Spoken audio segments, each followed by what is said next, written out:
10 things I wish existed in Alien's Fireteam Elite from a veteran player. We're not going into the obvious or frequently repeated complaints like the lack of in-game comms. This isn't that kind of video. What I want to talk about are improvements that, after thousands of hours in this game, I genuinely believe would have made the experience more accessible for new players and more engaging long-term for veterans. If there's an Alien's Fireteam Elite 2 somewhere on the horizon, we don't know what it might include, and I'm not here to speculate about a sequel.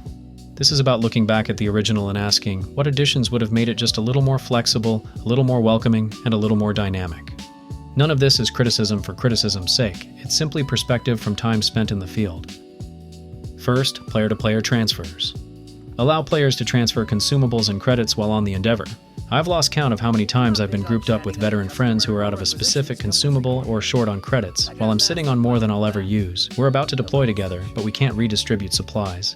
In real-world operations, units cross-load before missions. If one Marine is low on something, another fills the gap. It's practical, it's expected. So when we're literally standing next to each other on the Endeavor, it feels strange that I can't hand someone a consumable from my inventory. That restriction widens the gap between simulated squad prep and obvious game limitation. This wouldn't change balance in any dramatic way, it would just let squads function like squads. Quick play filtering. Add filtering options to quick play. Right now, quick play is all or nothing. You either queue for one specific mission and wait, or you open yourself up to everything and risk landing somewhere that doesn't align with what you're trying to accomplish. There are times I just want to fight synths for a weekly challenge. I don't care if that's contact, evacuate, or breach, but if I queue for only one of those missions as host, I've just reduced my matchmaking odds by a third. Other times I want nothing but horde mode, or I want to avoid a specific mission entirely. The current system doesn't let you express that preference without hopping in and out of other players' lobbies repeatedly. A simple filter system inside quick play, such as campaign only, horde only, or specific missions included or excluded, would reduce queue churn and help players stay focused on their goals without slowing down matchmaking. This isn't about narrowing the pool, it's about letting players define the pool intelligently. Weapon range on the Endeavor. Add a dedicated weapon range aboard the Endeavor. Right now, if you want to test a weapon, attachment, or perk build, you have to load into a live mission. On Intense or higher, that means either cutting down bots at the start or dealing with them interfering while you try to experiment. It's not controlled, and it's not efficient. A weapon range would serve two purposes: a testing environment for builds and breakpoints, a tutorial space for core mechanics. In a controlled setting, you could test builds against simulated targets, swap attachments live and immediately see the difference, practice snap to cover and shoulder swapping without pressure. Those two mechanics alone are essential on higher difficulties, but they're never explicitly taught. Most players discover them the hard way, mid-swarm. A training space would reduce that early friction and shorten the learning curve. It also fits the lore. Marines spending extended time aboard an interstellar vessel wouldn't wait for ground deployment to maintain proficiency. Framing it as virtual training keeps it grounded in universe while using the exact mechanics and visuals of live combat.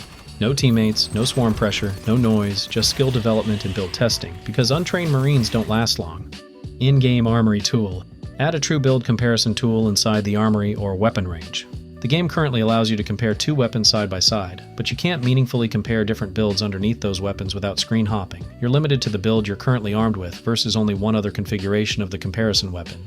That means if you want to evaluate perk stacking, attachment interactions, or alternate builds, you're constantly flipping between screens and doing math externally, and straight math doesn't always reflect how values actually stack in-game. An expanded Armory Tool would allow players to add perks, weapons, and attachments into multiple build slots, compare full builds side by side, swap components in real time and immediately see updated outputs, view how modifiers stack and interact, not just base numbers. In effect, it would let players show their work. Instead of guessing how perks interact or building spreadsheets outside the game, the system would provide transparent calculations inside the game. Additionally, this could show the effects at the different difficulties. Currently, the accessible stats on the Endeavor are relevant only for standard difficulty. On higher difficulties, players are subjected to ammo reductions which are not apparent on the Endeavor. Paired with the weapon range, this creates a full loop: build, test, adjust, understand. New players gain clarity and intrigue, veteran players gain efficiency and transparency, and the game becomes deeper without becoming more complicated. Limited prop interaction. Allow players to reposition select environmental objects, such as light barriers, crates, and explosive barrels. This wouldn't be full environmental construction, just limited push and pull interaction with specific props to create minor tactical advantages. Plenty of modern games support controlled object movement, including Uncharted 4, A Thief's End, World War Z, and Gears 5. And in AFE, we can already shoot small objects and watch them react with physics. That tells us the environment isn't entirely static. The idea wouldn't be to block enemies completely, it would be to slightly reinforce a choke point, funnel enemies more intentionally, reposition explosive barrels for planned detonations, set up smarter consumable traps. The The game is fast-paced and built around movement, but there are moments where preparation matters. The finales of Only Way to Be Sure missions are perfect examples. You often have time to set up, but the environment itself is fixed. Right now, environmental strategy is limited to existing cover, fixed avenues of approach, predefined choke points. Adding light prop interaction would introduce an extra layer of tactical planning without slowing the tempo or breaking balance. It nudges the experience slightly beyond run and gun and toward deliberate positioning. Airstrikes. Introduce limited, controlled air support in open combat spaces. This isn't about turning the game into a spectacle of constant explosions. It's about reflecting a capability that infantry units rely on, calling for fire when the battle space allows it. We already see a glimpse of this in-game. Lieutenant Ko's dropship strike on the bridge during insertion, Mission 2-1, proves the support exists in-universe. It's not a stretch to imagine Marines deployed planetside having access to controlled aerial munitions when the sky is open. The key would be restraint. Air support could only function in designated open arenas, require line of sight to the sky, be triggered by a thrown strobe, flare, or laser designator, have limited charges or long cooldown. The dropship wouldn't need to enter the scene dramatically. No extended cinematics, no screen-filling chaos, just a precise, controlled strike on a marked location. If balance is a concern, it could be restricted to a specific class, such as Recon, replace an existing ability rather than stacking on top, function as a high-risk, high-reward call with friendly fire potential. This wouldn't redefine the game's identity. It would expand tactical options in a way that feels grounded in how Marines actually operate, support when it's justified, not spectacle for spectacle's sake. On-the-fly ability loadout changes. Allow limited ability mode selection during a mission, earned through high difficulty completion. Right now, completing missions unlocks additional abilities, like precision rockets for the Demolisher after beating Strike, Mission 5-3 on the DLC. That progression feels meaningful. It rewards players for pushing further.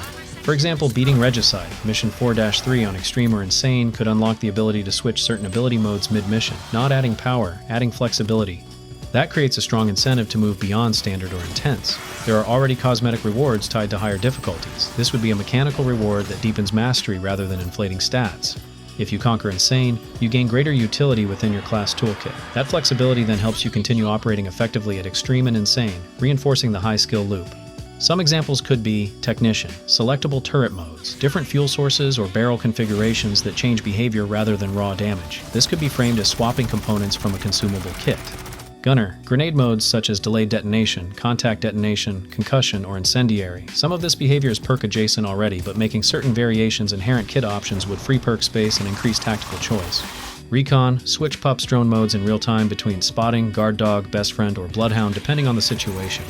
The key is constraint. Mode switching could require a cooldown, be limited to safe rooms, consume a kit item, or only allow one change per mission.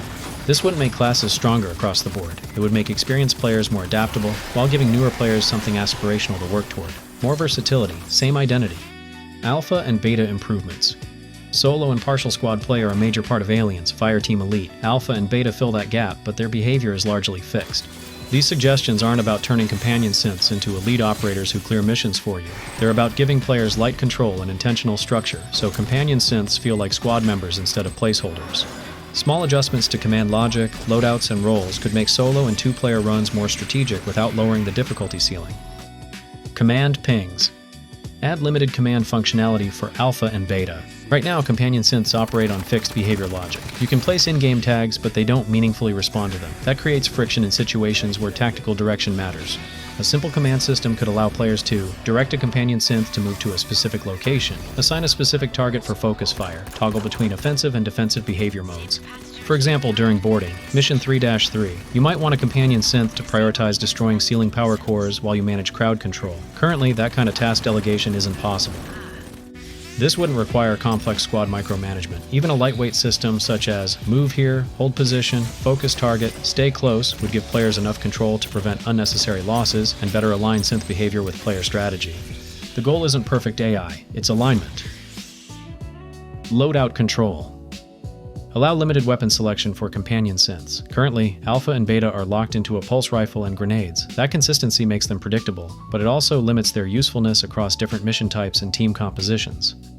Enemy synths already demonstrate some weapon variance, even if it's minimal. Expanding friendly companion synth options doesn't require full customization, it just requires controlled variety.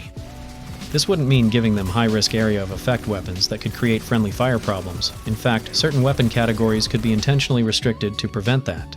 But allowing the host to choose from a small curated pool, such as precision rifles, CQW options, or sustained fire rifles, would let players balance squad capabilities based on what they're carrying. If I'm entering a mission solo or with one other player, I should be able to shape my squad composition intentionally rather than accept a fixed template. Other titles, such as Tom Clancy's Ghost Recon Breakpoint, allow bot customization at a much deeper level. AFE wouldn't need to go that far. Even modest loadout selection would improve strategic cohesion. This is less about power and more about synergy. Let the host tune the squad's tools before deployment.